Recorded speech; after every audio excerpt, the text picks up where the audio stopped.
Presented by Coronil kit, corona रोगियों के लिए रिसर्च बेस्ड रामबाण।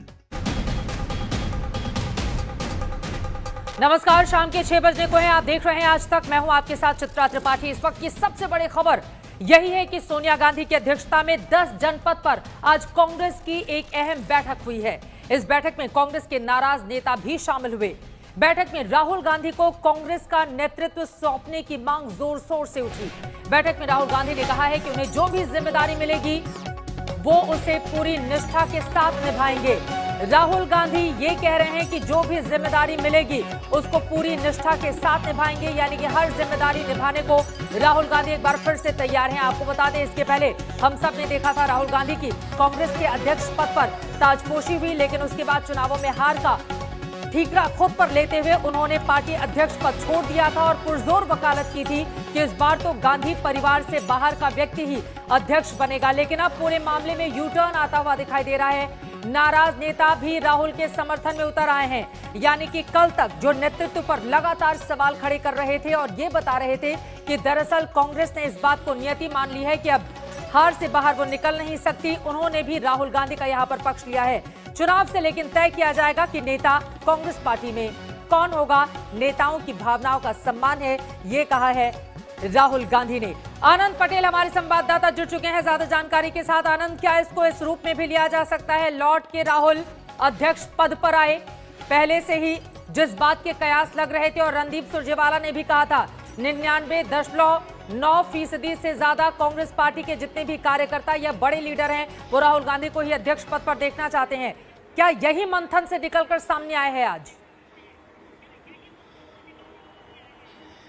देखिए, एक बात तो बहुत साफ है कि राहुल गांधी अब अध्यक्ष बनने को तैयार हैं, लेकिन ये रास्ता इतना आसान नहीं है। जो विरोधी खेमा है उसने ये साफ कहा है कि अध्यक्ष पद के लिए चुनाव होना चाहिए, सीडब्ल्यूसी पद के लिए चुनाव होना चाहिए। और राहुल गांधी ने भी जब उनसे कहा गया कि आप अध्यक्ष बन जाइए, आप ही हमारे नेता हैं, तो उन्होंने कहा कि इसके लिए चुनाव होंगे और इलेक्टोरल कॉलेज जो है वो तय करेगा कि अध्यक्ष कौन है। यानी पेंच जो है अभी भी फंसा हुआ है। जो असंतुष्ट नेता हैं उनके जो मांगे हैं और जो जिस तरीके से उनको तवज्जो नहीं दी गई है वो एक बड़ी अड़चन है। अब ये देखना होगा कि जब राहुल गांधी ने कह दिया कि असंतुष्ट खेमे के नेता उनके पिता के दोस्त रहे हैं और वो उनका सम्मान करते हैं, तो एक तरह से माना जा रहा है कि राहुल गांधी और गांधी परिवार अब इस बात को तवज्जो दे रहा है कि जो असंतुष्ट खेमा है उसके साथ सुलह करनी चाहिए और तभी आगे की जो राह है वो आसान होगी। तो अब ये देखना होगा कि किस तरीके से फैसले लिए जाते हैं आने वाले दिनों में, ताकि गुलाम नबी आजाद, आनंद शर्मा, शशि थरूर सरीखे जो नेता हैं उनको पार्टी में कहीं न कहीं एडजस्ट किया जाए, उनको कोई न कोई महत्वपूर्ण जिम्मेदारी दी जाए और उनकी पार्टी में पूछ बढ़े। शुक्रिया आनंद पटेल इस पूरी जानकारी के लिए। अब नेताओं की पूछ कैसे बढ़ती है पार्टी में? जो नाराज नेता लगातार चिट्ठी पर चिट्ठी लिख रहे थे सोनिया गांधी पर, एक तरफ उनको मनाने की कोशिश, तो वहीं दूसरी तरफ अब बड़ी जिम्मेदारी के लिए एक बार फिर से राहुल गांधी तैयार हैं, ये बात भी निकलकर इस बैठक से सामने आई है। कांग्रेस अध्यक्ष सोनिया गांधी ने पार्टी के वरिष्ठ नेताओं की बैठक बुलाई थी, जिसके बारे में हमारे संवाददाता जानकारी दे रहे थे। किसान आंदोलन के बीच बुलाई गई इस बैठक में मौजूदा राजनीतिक हालात को लेकर रणनीति बनाई गई, जिसमें कांग्रेस के उन नेताओं को भी बुलाया गया जिन्होंने 4 महीने पहले ही सोनिया गांधी को बकायदा चिट्ठी लिखकर पार्टी नेतृत्व पर सवाल खड़े किए थे। यानी सोनिया गांधी ने कांग्रेस में नाराज चल रहे नेताओं से मुलाकात कर उनकी राय सुनी और आगे की रणनीति पर मंथन किया है। सूत्रों के मुताबिक बैठक में पार्टी के नए अध्यक्ष और चुनाव में खराब प्रदर्शन को लेकर भी गहन चर्चा हुई है और सबने बदलाव पर मोहर लगा दिया है। लेकिन सबसे बड़ा सवाल यही है कि बदलाव कांग्रेस पार्टी के भीतर क्या होगा?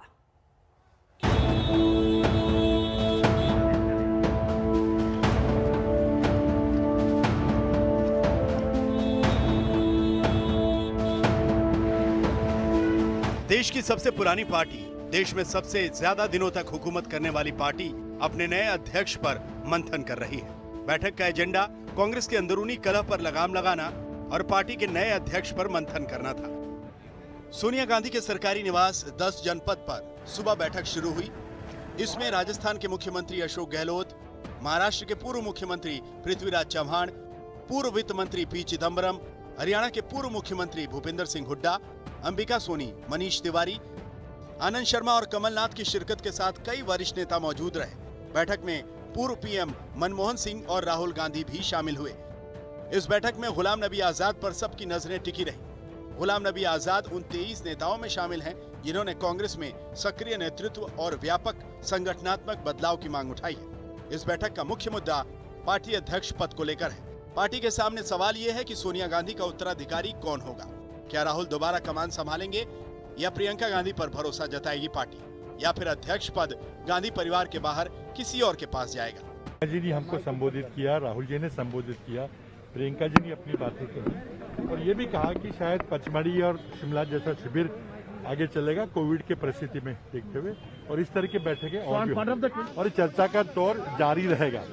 इलेक्शन प्रोसेस स्टार्ट हो गया है, करने वाले हैं, तो इलेक्शन का चुनाव अपनी जगह है, वो होता रहेगा। फिर मिलेंगे, फिर बातचीत करेंगे जिसमें ऑर्गेनाइजेशनल दूसरे सारे इश्यूज को कैसे स्ट्रक्चर ढांचा बिल्ड करना है बात करें। कांग्रेस अब तक के सबसे खराब दौर से गुजर रही है। लोकसभा चुनाव में हार के बाद कांग्रेस की हार का सिलसिला जारी है। बिहार विधानसभा चुनाव, उपचुनाव में खराब प्रदर्शन, हैदराबाद निकाय, गोवा, केरल और राजस्थान के निकाय चुनाव में संतोषजनक नतीजे न आने से अब एक बार फिर बदलाव की मांग उठी है। लिहाजा सोनिया गांधी इस बैठक में आगे की रणनीति पर विचार कर रही हैं। माना जा रहा है कि इस बैठक के बाद पार्टी अध्यक्ष के चयन की प्रक्रिया शुरू होगी। ये सही है कि कांग्रेस के अगले अध्यक्ष का चुनाव कांग्रेस का इलेक्टोरल कॉलेज, एआईसीसी के मेंबर्स और कांग्रेस के कार्यकर्ता और नेता करेंगे। वो प्रजातांत्रिक संस्थाओं पर हमला हो, वो किसानों के अधिकारों पर हमला हो, राहुल गांधी जी ने सबसे आगे बढ़कर लोहा लिया है और कांग्रेस का नेतृत्व करने के लिए वही एक सांझे उम्मीदवार हैं। परंतु इलेक्टोरल कॉलेज निर्णय करेगा और सबको अधिकार है कि वो अपना अपना नामांकन पत्र भर सकते हैं। आखिर में निर्णय जो है वो कांग्रेस के इलेक्टोरल कॉलेज के सदस्य करेंगे। कांग्रेस के सामने चुनाव में अच्छा प्रदर्शन करने की चुनौती है। पश्चिम बंगाल, असम, तमिलनाडु, केरल और पुडुचेरी में अगले साल विधानसभा चुनाव होने वाले हैं। कांग्रेस हर हाल में इन चुनावों में अच्छा प्रदर्शन करने को बेताब है। यही वजह है कि नाराज चल रहे पार्टी नेताओं को साथ लाने की कोशिश की जा रही है। लेकिन बड़ा सवाल यह है कि क्या नया अध्यक्ष गांधी परिवार के बाहर का होगा। पार्टी में एक बड़ा तबका अध्यक्ष पद का चुनाव चाहता है। क्या नया अध्यक्ष चुनाव की अग्नि परीक्षा से गुजर कर चुना जाएगा। आज तक ब्यूरो। लोकसभा चुनावों में जब कांग्रेस पार्टी की बुरी हार हुई थी, उसके बाद उसकी जिम्मेदारी लेते हुए राहुल गांधी ने कांग्रेस के अध्यक्ष पद से इस्तीफा दे दिया था। लेकिन अब एक बार फिर से कहा जा रहा है कि राहुल गांधी बड़ी जिम्मेदारी निभाने के लिए तैयार हैं, यानी कि गांधी परिवार से शुरू, गांधी परिवार पर खत्म। तो ऐसे में सबक क्या सीखा है बीते 6 सालों में कांग्रेस पार्टी ने, इसी पर चर्चा की शुरुआत करेंगे। कई खास मेहमान हमारे साथ हल्ला बोल का हिस्सा बन चुके हैं, उनका तारुफ आपसे करवा देती हूं। हमारे साथ इस वक्त 2 खास मेहमान अखिलेश प्रताप सिंह जी, कांग्रेस पार्टी के सीनियर नेता दिखाई दे रहे हैं आपको टीवी स्क्रीन पर। अजय आलोक, जेडीयू के नेता हमारे साथ जुड़ चुके हैं। सुधांशु त्रिवेदी जी कुछ ही देर में हमारे साथ भारतीय जनता पार्टी के राज्यसभा सांसद और स्पोक्स पर्सन जुड़ेंगे। और इसके अलावा आचार्य प्रमोद कृष्णम, जो कि कांग्रेस पार्टी के नेता हैं, धर्मगुरु हैं, वो भी हमारे साथ जुड़ने वाले हैं। लेकिन सबसे पहले अखिलेश जी, आपसे ही शुरुआत करते हुए, आज की इस लंबी चौड़ी बैठक से कांग्रेस पार्टी के लिए क्या निकला, क्या सबक सीखा है कांग्रेस ने बीते 6 सालों में? देखिए, बहुत दिनों से ये मांग हो रही थी इस देश से, देश के लोगों के द्वारा, खासतौर से जो गैर बीजेपी के लोग हैं और कांग्रेस के अंदर, कि कांग्रेस को पूरे अपना रिव्यू करके एक फोर्स की तरह से फिर उभर के आना चाहिए। इस देश को बहुत आवश्यकता है एक मजबूत विपक्ष की और इस सरकार को बेदखल करने की, क्योंकि मोदी जी ने हर फ्रंट पे इस देश को बर्बाद किया है, कमजोर किया है। चाहे वो लोकतांत्रिक संस्थाएं हों, चाहे वो हमारी राजनीतिक संस्थाएं हों, चाहे वो प्रशासनिक हों, चाहे वो वित्तीय हों, हर चीज को उन्होंने कमजोर किया है। और राहुल गांधी और कांग्रेस पार्टी ही, सबका भी ये मत है, गैर बीजेपी लोगों के अलावा पूरे देश का, कि वही एक विश्वसनीय आवाज है, वही एक ऐसी शख्सियत है जिसपे देश के लोगों का विश्वास है और उनमें इन सब को लेके चल के देश को आगे बढ़ाने का जज्बा और क्षमता भी है, जो एक मूल्यों और मुद्दों की राजनीति करते हैं, जो अपने सत्ता के लिए समझौते नहीं करते हैं। वो कांग्रेस पार्टी और कांग्रेस पार्टी का हमारा वही नेतृत्व है। तो इन सारी चीजों को लेकर के कई दिनों से सब लोग आपस में बात भी कर रहे थे। आपने जैसा जिक्र किया, जिन लोगों ने चिट्ठी लिखी थी वो यही लिखी थी कि हम लोग को रिव्यू करके आना चाहिए, उतरना चाहिए, तैयारी करनी चाहिए। तो वो प्रक्रिया शुरू हो गई है। अखिलेश बहुत जी, जल्द राहुल वो गांधी को धीरे-धीरे अध्यक्ष शेप तब लेके बनाया आए। जाता है। अब गुजरात चुनावों के दौरान हम सब ने देखा था कि किस तरह की स्थिति थी। उसके बाद वो इस्तीफा देते हैं चूंकि बुरी तरह से कांग्रेस पार्टी हार जाती है। जिस मोदी सरकार की लगातार मुखालफत आप कर रहे हैं, उसके आगे कांग्रेस पार्टी आज की तारीख में कहां टिकी हुई है, यह बताने की जरूरत नहीं है। इस सवाल के साथ मैं आऊंगी कि गांधी परिवार आप लोगों की मजबूरी क्यों है, लेकिन उसके पहले आचार्य प्रमोद कृष्णम हमारे साथ जुड़ चुके हैं और कांग्रेस पार्टी के आप लीडर भी हैं और साथ ही धर्मगुरु भी हैं। आचार्य जी, आपने ट्वीट किया है 8 घंटे पहले, मैं पढ़ देती हूं और उसके साथ ही अगला सवाल मैं आपसे पूछूंगी। मंथन से ही अमृत निकलता है, लेकिन किसी को विष पान भी करना पड़ता है।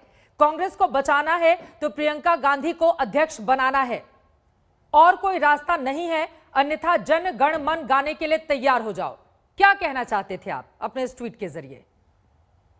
देखिए चित्रा, मैंने साफ साफ ये बात इसलिए कही है क्योंकि देश के कांग्रेस के करोड़ों कार्यकर्ताओं का ये मानना है कि नरेंद्र जी जितने लोकप्रिय व्यक्ति हैं, उनके सामने प्रियंका गांधी जी को ही कांग्रेस की कमान सौंपी जाए, ये कार्यकर्ताओं की भावना है। और मैंने भी इससे सहमति जताते हुए ये बात कही है कि अगर कांग्रेस को मजबूत करना है, एक सशक्त विपक्ष है और इस देश को एक ऐसी व्यवस्था दो जो प्रगति के पथ पे ले जाए, तो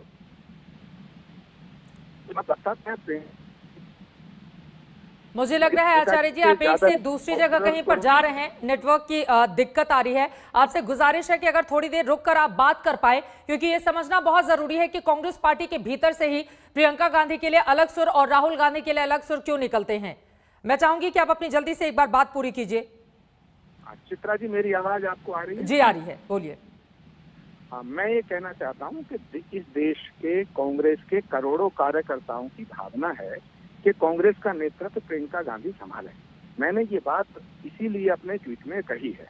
इसमें किसी की सहमति हो सकती है, किसी को इस पर ऐतराज हो सकता है, लेकिन मैं ऐसा मानता हूँ कि देश के कांग्रेस के करोड़ों कार्यकर्ता ये चाहते हैं कि प्रियंका गांधी को कांग्रेस की कमान सौंपी जाए। आपके ट्वीट के हिसाब से विषपान करना पड़ता है, यानी कि ये शब्द आपने राहुल गांधी के लिए लिखे हैं और राहुल गांधी के मुकाबले आप प्रियंका गांधी को ज्यादा मजबूत मानते हैं।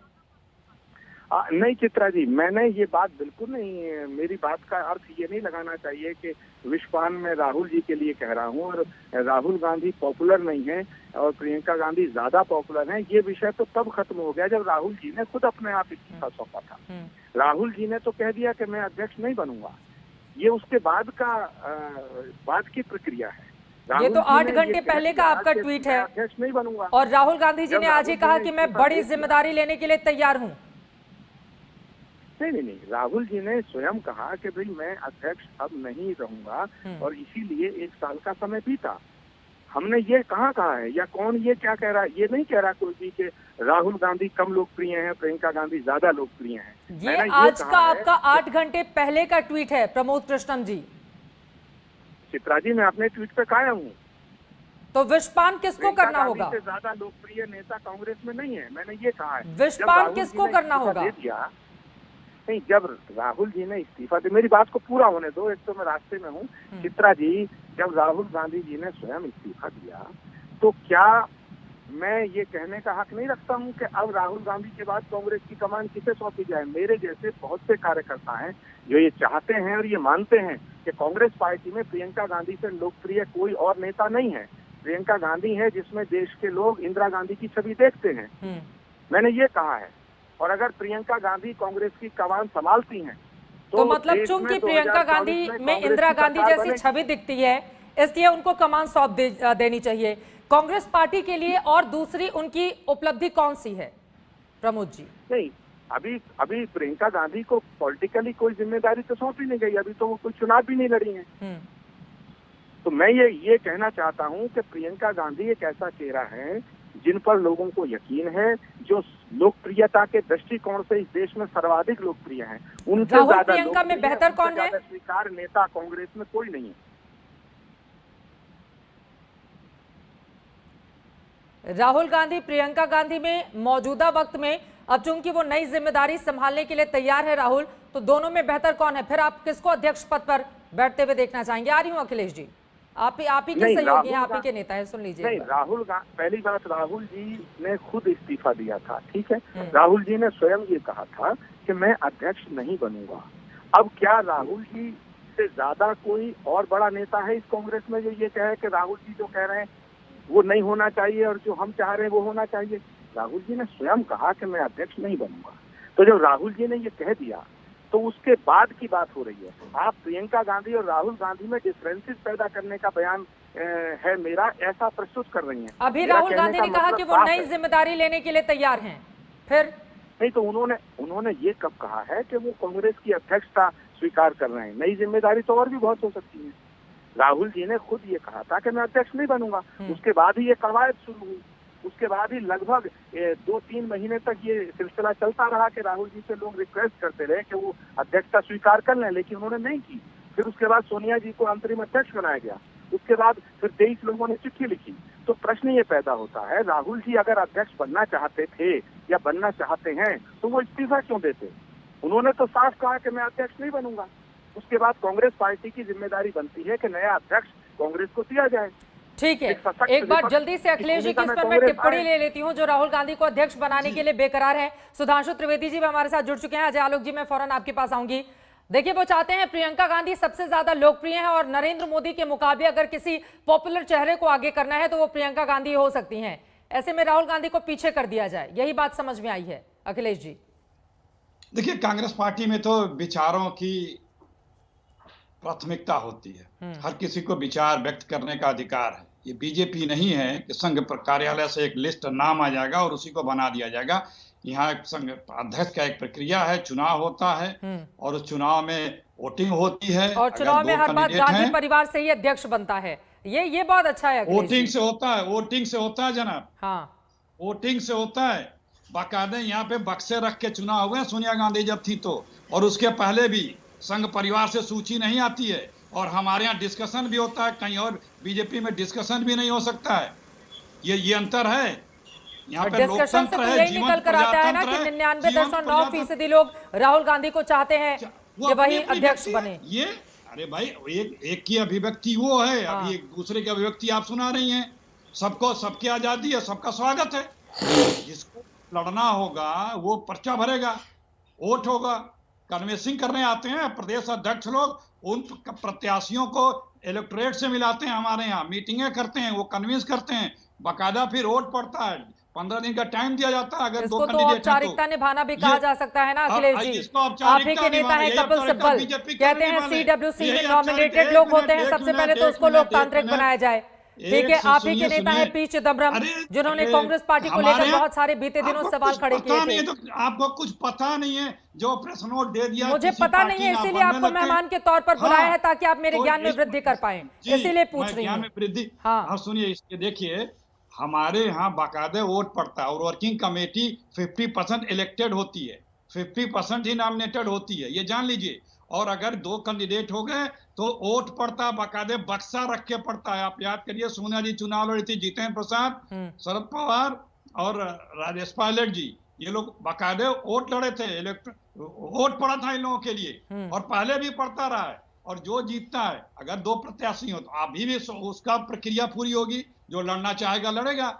बात दरअसल में यही है कि हम जीवन दल हैं, हमारे यहाँ तानाशाही नहीं कि किसी का नाम आ गया वो बन जाता है। आपके वहां इतना लोकतंत्र होता अगर तो अध्यक्ष चुनने में इतने साल क्यों लग जाते? सबसे पहला सवाल महत्वपूर्ण यही है। और राहुल गांधी के इर्द गिर्द ही सब कुछ घूमता हुआ क्यों नजर आता? आज राहुल को फिर से क्यों कहना पड़ता कि मैं जिम्मेदारी निभाने के लिए तैयार हूं? अभी भी बहुत सारा मंथन बाकी है, लेकिन उसके पहले मैं टिप्पणी, सुधांशु त्रिवेदी जी, ये तो कह रहे हैं कि आपके वहां ऊपर से नाम आ जाता है और ऐलान कर दिया जाता है। इनके वहां तो बाकायदा लोकतांत्रिक प्रक्रिया है और उसी को फॉलो करती है कांग्रेस। देखिए, वैसे तो ये कांग्रेस का नितांत अंदरूनी मामला है, मगर अब अफसोस यह है कि सारा अंदरूनी चीज अब बाहर होकर सामने है। वैसे इन्होंने जो कहा, कांग्रेस तो देश की सबसे पुरानी पार्टी है और आंतरिक लोकतंत्र की इनकी शानदार परंपरा हमने देखी है। 1907 सूरत, नरंदन गलंदन, भैया कुर्सियां फेंक फेंक के मारी गई थी। आज तक हमारे किसी जिले के अधिवेशन में भी ऐसा नहीं हुआ है कि ऐसा हुआ हो। उसके बाद आइए पट्टाभी सीतारमैया, जीत गए, गांधी जी ने पूरा जोर लगाया। किसके खिलाफ? सुभाष चंद्र बोस, जिन्होंने खुद महात्मा गांधी को राष्ट्रपिता की उपाधि दी थी। और उसके बाद गांधी जी नहीं चाहते थे, इस्तीफा देना पड़ा सुभाष जी को। उसके बाद सरदार पटेल, सारी कांग्रेस कमेटी चाहती थी सरदार पटेल प्रधानमंत्री बनने, वो तो लोकतांत्रिक प्रक्रिया से नेहरू बन गए। उसके बाद जब नेहरू के बाद पहले अध्यक्ष बने कौन, आचार्य कृपलानी, हार गए, और उसके बावजूद उनके विरुद्ध में जो थे तो नेहरू ने कहा एक ही व्यक्ति रहना चाहिए, वो नहीं, पुरुषोत्तम दास टंडन जीत गए थे मगर इस्तीफा देना पड़ा। उसके बाद अंतरात्मा की आवाज आई 1967 में, और उसके बाद तो जो होता रहा है, कैसे मनमोहन सिंह जी प्रधानमंत्री बने, बहुत शानदार लोकतांत्रिक परंपरा देखी है। और 2019 के चुनाव के बाद से तो जो हुआ है, तुमेव माता पुत्रम तुमेव भगिनी भ्राता तुमेव, सब उन्हीं के बीच में हो रहा। अंत में क्या कहते हैं कांग्रेस कार्यकर्ताओं से, कह रहे हैं मेरा मुझको अर्पण क्या लागे तेरा, सब कुछ मेरा ही है, सब मेरे ही प्रकाश से प्रकाशित हैं। इसलिए अब बेचारे कांग्रेस कार्यकर्ता क्या बोले कि अब अखिलेश जी चाहे बोले ना बोले, हृदय सिंह के ही आवाज आती होगी, को नृप होए हमें कहानी, छे छोड़ी का हुई बेरानी। अरे कोई भी बन जाएगा, हमें तो कार्यकर्ता ही रहना है ना, हमें किसी को नेता नहीं बनना, नेता तो उसी परिवार में से बनेगा। इसलिए मेरा मानना है कि जो कांग्रेस में हो रहा है, या थोड़ा दुखद इसलिए है कि देश की सबसे बड़ी प्रतिपक्षी दल है और उसके अंदर, मगर दुर्भाग्य है कि मैंने 100 साल की परंपरा गिना दी है। अखिलेश जी इसमें से किसी भी चीज का खंडन करना चाहे, आप लोग तो एकदम खुश हैं इसको लेकर। अब देखिए बंगाल भी पहुंच गए हैं, वहां पर भी कांग्रेसियों पर आप लोगों की नजर है। इसका जवाब दीजिएगा अखिलेश जी। जल्दी से अजय आलोक की भी एक टिप्पणी हो जाए। अजय जी, आप लोगों के लिए भी तो खुशी का ही मौका है ना, अगर कांग्रेस पार्टी लगातार कमजोर होती हुई गई, या अभी भी कांग्रेस पार्टी के भीतर 2 नेता बैठे हुए हैं लेकिन एक सुर किसी एक नेता पर बनते हुए दिखाई नहीं दे रहे हैं, तो आप लोगों की तो बल्ले बल्ले, इसीलिए मजे ले रहे हैं आप लोग। नहीं चित्रा जी, देखिए अभी सुधांशु जी ने भी कहा, बिल्कुल नितांत इनका अपना मामला है, हमें कोई टिप्पणी नहीं करनी चाहिए। लेकिन अभी चाचा ने कहा कि हम जीवंत दल है, जीवंत दल हैं लेकिन जीवन से दूर होते जा रहे हैं, ये भी सच्चाई है, ये तो चाचा भी मानेंगे। देखिए दुनिया गोल है, कांग्रेसी घूम फिर के 10 जनपद पे शुरू करते हैं, 10 जनपद पे ही आके एंड कर जाते हैं। ये सब 1 साल की जो नौटंकी थी राहुल गांधी की, वो अब खत्म हो रही है। अब बोला जा रहा है कि भाई अब लोकसभा चुनाव 4 साल बाद आएंगे, आ जाइए, तो अब वापस घूम फिर के आ रहे हैं। और सही बात है, आचार्य साहब भी सही कह रहे हैं कि प्रियंका गांधी को कमान क्यों नहीं देना चाहिए, बिल्कुल देना चाहिए, लेकिन वो पुत्र मोह थोड़ा ज्यादा है, इसलिए कमान राहुल गांधी को ही मिलेगी। और राहुल गांधी के हाथ में कमान रहे, इससे ज्यादा खुशी की बात हमारे लिए क्या हो सकती है। बहुत बहुत बधाई, एडवांस में शुभकामनाएं। आप लोगों के लिए तो खुशी का मौका भी हो सकता है, क्योंकि कांग्रेस पार्टी का बिहार में जिस तरह का प्रदर्शन रहा, अगर वो ढंग का प्रदर्शन कर जाती तो आपकी सरकार के लिए मुश्किलें वहां पर खड़ी कर जाती, लेकिन ऐसा हुआ नहीं। आत्ममंथन से कांग्रेस पार्टी ने क्या सीखा है, और क्या एक बार फिर से राहुल गांधी की ही अध्यक्ष के लिए ताजपोशी की जाएगी, और उसकी तैयारी चल रही है कांग्रेस में। यही से चर्चा में आगे बढ़ेंगे एक बहुत छोटे से ब्रेक के बाद। लेकिन मौजूदा दौर में जो भारतीय जनता पार्टी है, जो लगातार एक चुनाव लड़ने के बाद दूसरे में छलांग लगा देती है और वहां पूरी ताकत से लड़ने पहुंच जाती है, जैसा कि इस वक्त बंगाल में देखा जा रहा है, यहां पर कांग्रेस कहां ठहरती है और कैसे लड़ेगी इतनी मजबूत बीजेपी से वो। कांग्रेस की मजबूरी, राहुल गांधी आखिर क्यों जरूरी, इसी बात को लेकर लगातार हल्ला बोल में हम चर्चा कर रहे हैं। आपको बता दें, देश भर में सिर्फ 4 राज्यों में कांग्रेस पार्टी की सरकार है, 2 में वो गठबंधन पर है। कुछ जगहों पर जैसे मध्य प्रदेश में वो सरकार बनाती है लेकिन थोड़ी दिन के बाद टूट जाती है। ये तो कांग्रेस पार्टी की स्थिति है। और तमाम सवाल जो खड़े किए हैं सत्ता पक्ष के लोगों ने, अखिलेश जी मुस्कुराता हुआ आपका चेहरा जरूर है, लेकिन दिल में कितना दर्द होगा इस बात को समझा जा सकता है। अब पश्चिम बंगाल पहुंचे हुए अमित शाह, कांग्रेस पार्टी के लीडर ने भी बीजेपी ज्वाइन कर लिया। पश्चिम बंगाल में आप ममता बनर्जी या फिर बीजेपी के सामने कहां पर खड़े हैं? आप लोगों के मंथन से तो या तो राहुल निकलकर सामने आते हैं या तो फिर वही पुरानी बातें, कोई भी नया चेहरा या फिर नई उस तरह की ऊर्जा नजर नहीं आती है कांग्रेस पार्टी में। ऐसे में कैसे लड़ेंगे आप बीजेपी से? उसको देखने वालों के लिए पहले चश्मा उतारना पड़ेगा। देखिए, पहले मोदी जी और गोदी जी को यह तय कर लेना होगा कि कांग्रेस पार्टी मजबूत है कि कमजोर है, क्योंकि आदरणीय मोदी जी कहते हैं कि कांग्रेस पार्टी पूरे देश में भ्रम फैला दे रही है। तो अगर हम भ्रम फैला दे रहे हैं तो वो हमारे ताकत का एहसास करा रहे हैं कि हम कितने ताकतवर हैं। और गोदी जी कहते हैं कि हम एकदम हाशिए पे हैं। गोदी जी से क्या मतलब है आपका? गोदी जी से क्या मतलब है? समझने वाले नहीं, समझने वाले कोई नहीं समझ रहे। साफ साफ बोलिए, क्या मतलब है आपका? मैं कह रही हूं कि 4 राज्यों में कांग्रेस पार्टी है, बीजेपी के मुकाबले आप कहां खड़े हैं? ठीक है, तो आपको हर जगह गोदी जी, मतलब चश्मा तो आप लोगों को निकालना चाहिए। मैं बता रहा हूं, एक-एक करके बता रहा हूं। और उसके पहले अभी सुधांशु जी ने खुद गिनाया कि हमारे पार्टी में कब कब चुनाव हुए थे, किस तरह से चुनाव होते हैं। तो इससे बड़ा उदाहरण आपको क्या मिलेगा कि हमारी पार्टी में लोकतंत्र का चुनाव होता है। हमारे पार्टी में आडवाणी जी को, पिता तुल आडवाणी जी को तहखाने में नहीं रख दिया जाता है कि मेरे जीवन का एक ही लक्ष्य है, जब तक मैं आडवाणी जी को पीएम न बना लूं। ये मोदी जी कहा करते थे। आडवाणी जी का क्या हाल है, जोशी जी का क्या हाल है, सिन्हा जी बाप बेटे पुत्र का क्या हाल है, सोरी जी का क्या हाल है, उमा भारती जी का क्या हाल है। और जो उन्होंने और गिनाया, उत्तर प्रदेश में बीजेपी कल्याण सिंह ने बराबर आउटगोइंग मुख्यमंत्रियों ने बीजेपी का बंटवारा किया है।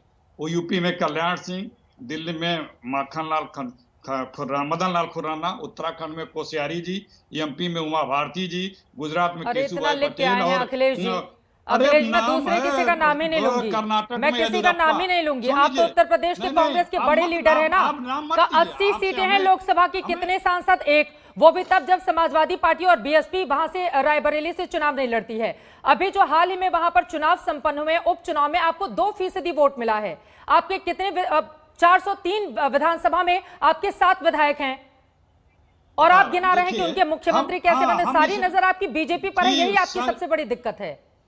आपकी भी दिक्कत यही है कि बीजेपी की निंदा नहीं सुन सकते, यही दिक्कत आपकी भी है। निंदा लोकतंत्र है, निंदाएं सबकी होती रहती, हमारी भी होती, हम सुनने को तैयार हैं।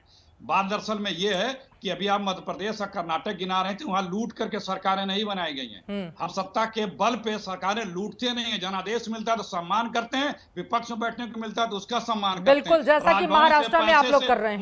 महाराष्ट्र में कांग्रेस पार्टी को बहुमत मिला था, 3 बजे कौन सरकार में शामिल। क्या अखिलेश जी, रात को 3 बजे कौन ओथ लिया था? क्या चित्रा जी, क्या चित्रा जी? अरे आप यूपी की बात कर लीजिए ना, 2022 बहुत दूर नहीं है। और आपको तो आगे बढ़ के बोलना चाहिए कि मुख्यमंत्री उम्मीदवार आपको घोषित कर दिया जाए। सबसे ज्यादा पॉपुलर कांग्रेस में आप ही हैं वहां पर। हमारी चिंता मत करिए, हम राजनीतिक दल हैं, हम सत्ता के लिए ईमान धर्म नहीं बेचते हैं, ये जान लीजिए। हम संगठनात्मक व्यक्ति, हमारा संगठन सीबीआई, ईडी, इनकम टैक्स ये नहीं है। इसके बल पे हम नहीं, पैसे के बल पे हम नहीं करते हैं। 3 सीटें वहां पे करना, बंगाल में है 200 सीटें, सत्ता बना रहे हैं। अरे मुद्दा तो ये होना चाहिए कि 3 से 13 हो पाएगी कि नहीं बीजेपी बंगाल में, लेकिन 3 सीटें पाई है। आपको गाना है, आपको बताना है कि वहां सरकार आ रही है, बताएंगे। हाँ, हमको गाना है, ठीक है। अब आपका भी गाना गा देती हूँ। आपके कितने हैं विधायक वहां पर? आपके कितने विधायक हैं? आप लोगों की दिक्कत यही है ना सर, कांग्रेस पार्टी खुद में मंथन करने के बजाय सीधे जो एंकर सवाल पूछे उसी पर। कांग्रेस पार्टी मुद्दा है, कांग्रेस पार्टी को लेकर सवाल क्यों नहीं पूछा जाए कि 1 साल पहले अगर अध्यक्ष पद से उन्होंने इस्तीफा दिया था तो 1 साल के बाद वो फिर अगर तैयार हो गए तो कौन सा बहुत बड़ा चेंज आ गया? आप लोगों को दर्द होने लगता है दरअसल।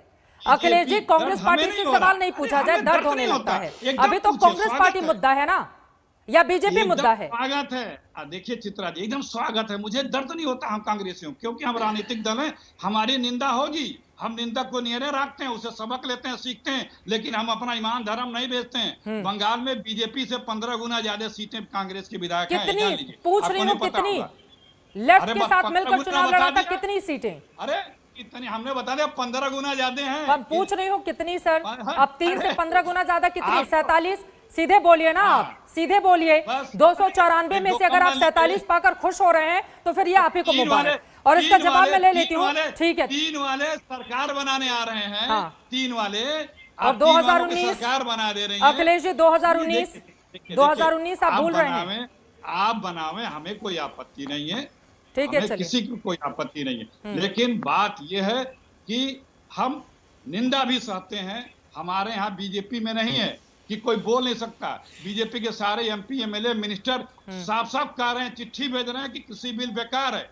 इनके एमपी रोज प्रेस कॉन्फ्रेंस कर रहे हैं। इनके शुरू में तमाम मिनिस्टरों ने बातें बोली, अब दबाव के कारण, डर के कारण, राजहट के कारण, मोदी जी के हट के कारण वो खामोश हैं। लेकिन सबको पता है कि वो उल्टा। चलिए एक जवाब ले लेती हूँ मैं सुधांशु जी का, उसके बाद ठीक है, उसके बाद जल्दी से सुधांशु जी। देखिए, पहले तो मुझे याद है जब बंगाल का पिछला चुनाव हुआ था तो कांग्रेस के जितने निर्वाचित विधायक थे उनसे शपथ पत्र भरवाया गया था, कांग्रेस अध्यक्ष और कांग्रेस पार्टी के प्रति निष्ठा का। ये क्यों करवाया गया मेरी समझ में नहीं आता। इसका मतलब नींव कितनी कमजोर थी यह समझी जा सकती है। और दूसरी बात, जानते हैं अखिलेश जी, 3 वाले क्यों सरकार बनाने की बात है? क्योंकि आप तो अपने कार्यकर्ताओं की हत्या तक आडवाणी जी ने भरवाया था। आप मोदी जी के विरोध में इस कदर अंधे हो गए हैं कि पश्चिम बंगाल में जो आपके कार्यकर्ता मारे जा रहे हैं उसका भी विषय गृह मंत्री के रूप में अमित शाह जी ने उठाया, आपने नहीं उठाया, इसलिए आज स्थिति ये हो गई। और आपने बड़े अच्छी धर्म ईमान की बात कही, धर्म ईमान हम लोगों ने खूब देखा है, हमने खूब देखा है। रोज जमीन पर लड़ाई लड़ रहे हैं, आप लोगों को नहीं दिखा रहा, देख रहे हैं ना, अधीर रंजन चौधरी की हत्या नहीं हुई है, कितनों के अधीर रंजन चौधरी ने ममता बनर्जी के खिलाफ बयान दिया था, तो देखिए उनको कैसे डपट के चुप करा दिया गया था। चीन के खिलाफ बयान दिया तो डपट के चुप करा दिया गया और ट्वीट डिलीट करा दिया गया। अब ये क्या वो है क्या चीन के राष्ट्रपति है क्या? आप बोल रहे हैं, मैंने बीच में कोई हस्तक्षेप नहीं किया, आपको जो बोलना था आपने बोल दिया। आप देखिए, आपने बड़ा अच्छा धर्म ईमान भी कहा। हमें याद है भारत के इतिहास में पहला धार्मिक फतवा जारी हुआ तो 1980 में इमाम बुखारी से इंदिरा जी ने जारी करवाया। और फिर आपका ईमान इतना जबरदस्त था कि यदि किसी ने अपने घोषणा पत्र में धार्मिक बात लिखी तो 1988 में आपने लिखा मिजोरम में कि हमारी सरकार आई तो कैथोलिक क्रिश्चियन मान्यताओं के अनुसार सरकार चलाएंगे। और फिर इतना गजब का धर्म ईमान है। अंग्रेज जी आप उत्तर प्रदेश के 1989 के चुनाव प्रचार की शुरुआत राजीव गांधी ने अयोध्या से राम राज्य के नारे से की नवंबर 89 में, और एक साल के बाद नवंबर 90 में कार सेवकों पर गोली चलवाने वाले मुलायम सिंह की सरकार का समर्थन किया। गजब का ईमान देखा है आपका, अरे गजब का ईमान देखा है कि राम काल्पनिक थे। फिर आपने यह भी ईमान दिखा दिया अपना कि हिंदू आतंकवादी थे, तो सब धर्म ईमान आपका पूरी तरह से देखा हुआ है। और मैंने जो इतने सारे उदाहरण बताए इसमें तो एक भी लोकतांत्रिक बात नहीं मानी गई थी। सोनिया जी कैसे अध्यक्ष बनी थी? सीताराम केसरी के नेम प्लेट को उखाड़ के, सब झूठ बोलते हैं आप लोग, प्लेट उखाड़ के लोकतांत्रिक क्यों? ये बताइए, ये सरदार पटेल के पक्ष में सारी कांग्रेस पार्टी झूठ है। ये बताइए, आप तो बोल ही रहे हैं अखिलेश जी, मैंने आपको फ्री कर दिया है कि आप बोलिए, आप तो बोल ही रहे हैं। अब उसमें मैं भी आ जाऊं तो तीन लोग साथ में बोलेंगे, दर्शकों को क्या समझ में आएगा? कांग्रेस के अंदर उनका चुनाव नहीं जीत पाए वो अपना। और आप जो इतना मुस्कुरा रहे हैं, कौन सा धर्म है जिसको छिपा रहे हैं? मैं बोलूं? हाँ बोलिए, बोल लीजिए। देखिए, कांग्रेस के अंदरूनी लोकतंत्र की ये बातें बता रहे हैं कितने अच्छा है कि हमारे यहाँ विरोध के बावजूद भी लोग चुनाव लड़े और गांधी जी के विरोध के बावजूद लोग जीतते हैं। यहाँ पे फरमान जो आता है घराने से, नागपुर घराने से, वो नहीं, गाय इनके लिए मम्मी है पूरे देश में। जहां वोट मिले मम्मी मम्मी से। और अभी गोवा के मुख्यमंत्री का आया है बयान कि बीफ कम पड़ रहा है, जहां बीफ खिला के वोट मिले वहां यम्मी यम्मी, चाहे गोवा हो, चाहे कश्मीर हो, चाहे नॉर्थ ईस्ट हो। क्यों भैया? और आप बोलते हो कि आप लोगों की देन है, आप लोगों ने बाकायदा मैनिफेस्टो में लिखा था कि राम काल्पनिक सेतु है, याद है कि नहीं आपको? 2099 के 1999 अरे मेरे पास आप एक सेकंड रखिए, अरे आप एक मिनट दिखा दे रहा हूं, इतना झूठ बोलने लगते हैं। अरे आपके मैनिफेस्टो में राम सेतु तोड़ के बनाने को, अरे आप हलफनामा देके राम को काल्पनिक कहते हैं। अदालत के मंत्री ने राज्यसभा में, सर्वोच्च न्यायालय में हलफनामा, आपके मंत्री ने और इसीलिए राज्यसभा में कहा, आपके मंत्री ने राज्यसभा में बाबरी मस्जिद बनवाएंगे नरसिम्हा राव। सुनिए, जनवरी 1993। अरे सुनिए, आपके मंत्री ने राज्यसभा में कहा कि सीता काल्पनिक है। अभी 2-3 ढाई साल पहले कहा, इसी राज्यसभा में कहा। सीताराम से बाहर निकल के कांग्रेस पर आ जाते हैं अखिलेश जी, कांग्रेस पर आ जाते हैं। कांग्रेस पार्टी को देश की जनता क्यों चुने और साथ ही कांग्रेस पार्टी खुद के भीतर मजबूत क्यों हो? आपको इस पर मंथन करने की जरूरत ज्यादा है बजाय इसकी कि बीजेपी क्या कर रही है। बीजेपी तो जो कर रही है उसको वोट भी मिल रहे हैं। आप अपना देखिए ना सर, आप अपना देखिए ना, कांग्रेस पर डिबेट होती है, आप बीजेपी की चले जाते हैं। मैं बीजेपी के आरोपों का जवाब देता हूं, समस्या जानते क्या है? बीजेपी के झूठे आरोपों का मैं जवाब दूं तो आप क्यों विचलित होती हैं? नहीं, मैं बिल्कुल एक सेकंड, अखिलेश प्रताप सिंह जी, ये जो आप मीडिया पर आरोप, पहले ये तो बंद कर दीजिए आप लोग कि कौन विचलित होता है कौन नहीं। और अब आप सवाल सिखाने लगेंगे तो मैं वही सवाल तो पूछूंगी नहीं। मैं उनका जवाब दे रहा हूँ जो मिथ्या आरोप। आप बोलिए मिथ्या आरोपों पर, लेकिन कांग्रेस पार्टी पर भी तो बोलिए सर।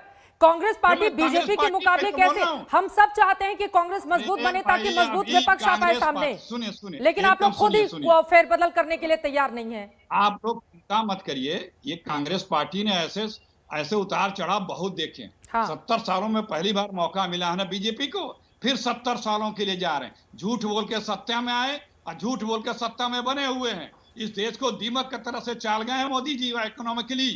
जितना कर्जा हिंदुस्तान ने 67 वर्षों में नहीं लिया था, बाएं और आंतरिक विपक्ष मिला के करके नेता उससे क्या कर ज्यादा रहे हैं? फिर कर्जा ट्विटर पे मोदी जी ट्वीट ने करके उससे देश को ज्यादा बता रहे कर्जा हैं। हिंदुस्तान नहीं नहीं, 6 साल में लिया है। एक सेकंड अखिलेश जी, 60 लाख फिर करोड़ विपक्ष रुपए के नेता मोदी क्या ने कर रहे कर्जा लिया हैं? है। रिजर्व बैंक विपक्ष का के नेता पैसा क्या तक कर रहे हैं? रिजर्व ट्वीट पैसा करके तक खा बता गए रहे मोदी हैं जी। कि क्या है? अरे पार्लियामेंट में बताते हैं, हम लोग देश में बता रहे हैं, आपको नहीं दिखता है? आप लोगों को फिर मोदी वही जी के बात कि अलावा आपको नहीं बीजेपी दिखता का है। आप जो दिखाएंगे वही दिखेगा ना। एक कम दिखेगा। एक दिन ये दिन आएगा कि चैनलों ने किस टॉपिक पे कितनी डिबेट की, लोग बताते भी हैं। आपको कांग्रेस रोज पार्टी के तमाम भीतर के सोशल मंथन मीडिया पर के बुलाया लोग गया है, हैं। चैनलों ने हम- कितने टॉपिक पर डिबेट की, आपने जो बीजेपी क्या कहा, कर रही उसका है, जवाब देता बीफ और पता नहीं कौन दूसरे से। प्रश्न कांग्रेस करें पार्टी कि पर बस बात मत करो, बाकी वो- सब पे बात करो। तो रहा हूं अखिलेश जी, कि आप हमने यूपी पे ऐसे ही तो बात कर उतार-चढ़ाव लीजिए। देखे आप हैं। जहां के हैं आप हम उसी पर उतार बात चढ़ाव- कर लीजिए।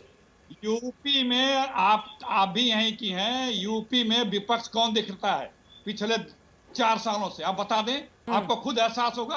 कांग्रेस के अलावा कोई यहाँ विपक्ष है? समाजवादी पार्टी कहीं दिखती है? बहुजन समाज पार्टी कहीं दिखती है?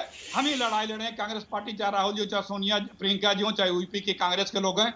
8000 मुकदमे कांग्रेसियों पे हुए हैं। 8000 ऑन रिकॉर्ड है। 100 मुकदमे हमारे प्रदेश कांग्रेस अध्यक्ष पे हुए हैं। और बीजे सपा के लोगों को 1-2 दिन कभी निकलेंगे, कोई मुकदमे जल्दी नहीं होते हैं ना।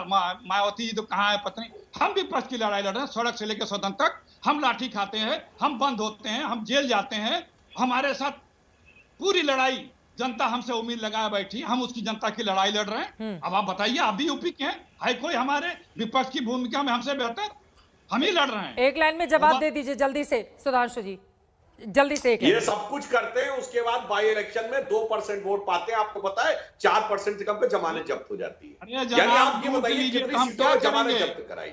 अब देखिए समस्या जानते हैं क्या है अखिलेश जी? एक भारत की राजनीति में विश्वसनीयता का संकट है, क्राइसिस ऑफ क्रेडिबिलिटी। ये कांग्रेस में बड़ी जबरदस्त है। वो मोदी जी के लिए है। इनके नेताओं ने जो लिखा उसके उलट आचरण। सर, वक्त की कमी है, माफी के साथ आप लोगों को उलट रोकना आचरण। पड़ा है। लेकिन अखिलेश जी, अगर 4 सालों से कांग्रेस वहां पर विपक्ष की भूमिका निभा रही है, तो 2017 में कांग्रेस को ये साथ पसंद है का नारा लगाते हुए लड़कों के साथ कांग्रेस पार्टी क्यों चली जाती है? अभी बहुत मंथन का दौर बाकी है कांग्रेस पार्टी में। उम्मीद यही कि कम से कम एक मजबूत विपक्ष के साथ ही कांग्रेस पार्टी अब आगे क्या करती है, इस पर लगातार बनी रहेगी। आज कांग्रेस की मजबूरी, राहुल गांधी क्यों जरूरी, इसी को लेकर हल्ला बोल में लगातार हम बहस कर रहे थे। आपको बता दें, मौजूदा वक्त इस बारे में इशारा कर रहा है कि हो सकता है आगे आने वाले वक्त में एक बार फिर से अध्यक्ष के तौर पर राहुल गांधी की ताजपोशी कर दी जाए। हालांकि अभी इसके लिए बाकायदा वहां पर चुनाव होना बाकी है। एक ब्रेक के बाद फौरन लौट रहे हैं, आप देखते रहिए आज तक। नमस्कार, मैं हूं अंजना ओम कश्यप। हमें उम्मीद है ये वीडियो आपको पसंद आया होगा। लेटेस्ट खबरों के लिए यूं ही देखते रहिए आज तक, और इस वीडियो के पसंद आने पर लाइक, शेयर एंड सब्सक्राइब करना ना भूलें।